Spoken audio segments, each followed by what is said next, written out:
Hello, my friends. It is day 186, and we're reading 2 Kings chapter 12 through 2 Kings chapter 13, and we're also reading 2 Chronicles chapter 24. But before we get into our recap today, I want to thank you for checking out this video. Hopefully, you're finding the yearly Bible reading program enjoyable and insightful. And if you have not yet accepted the invitation, listen, it's not too late. You can check out that description box below, and there you'll find the link that will take you directly to the YouVersion Bible app, where you can join a number of readers reading the Bible every single day and leaving feedback on the things they are discovering. So today we're looking at the end of Joash's time as king. We're also noticing that we're going to see the end of Elisha's ministry, his prophetic ministry. And so a number of monumental things happen here. I think the most notable thing here is to see that everything that we've been reading about Joash has been focused on and motivated by the conviction of Jehoiada, who's the priest.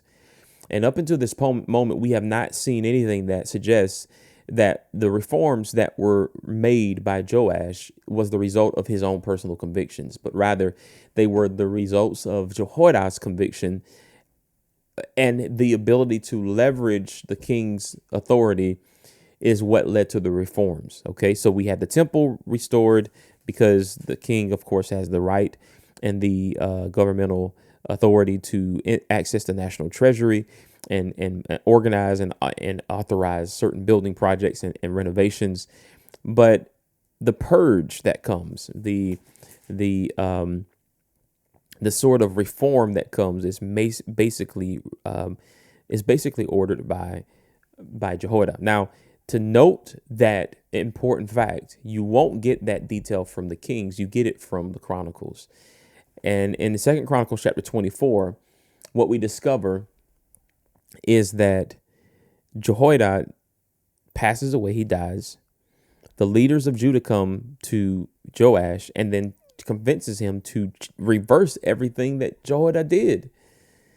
And it's like, wait a minute, what are you guys doing? You know, the way it reads in the 24th chapter in verse 15, he lived to 130, and it's like they write it as if they were all waiting for him to die. Like, finally, he died at age 130. And so you can see here, while there may have been and must have been some excitement and thankfulness and gratitude for what he did, there are obviously those individuals who really was tired of the whole process. They wanted to go back to things as they were. And that's exactly what they do. They begin to set up Asherah poles. They begin to worship idols, and things become just as bad as it was before Jehoiada.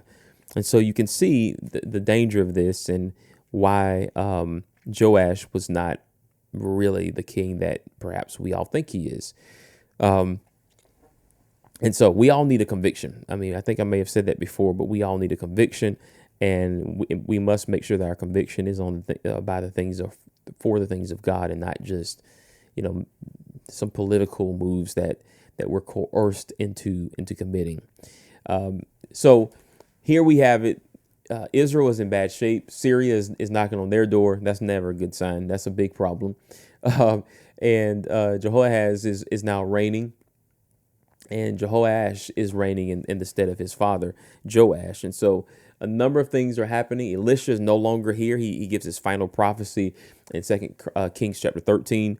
And he's no longer the prophet that they desperately need. And so we're going to see a number of things happen. But it's just so striking to see the parallels between the biblical nation of Israel and the modern American church. So many things that we do that look like what they did, things we shouldn't do, things that they shouldn't have done. And, sometimes your heart breaks whenever you see those kinds of things happening, because they should serve as warnings, but really they are warnings that are often ignored. So my prayer is that we will read this material and we will see the value in studying God's word and courageously living as a Jehoiada in the world. I think Jehoiada did two things right. And I may have mentioned this before, but the first thing he did is he served as a mentor. The second thing he did is that he served as a man with conviction. And, those two things in one man is so extraordinary. And may we see the rise of that in our own time. But listen, let's keep reading. We got so much to go, so much more to read, rather. And I'd love for you to be a part of this journey. Leave a comment in the comment box below. Let me know what you're thinking. And let's be a blessing to one another. Until next time, thank you for watching. Take care. God bless. And remember, live by the word.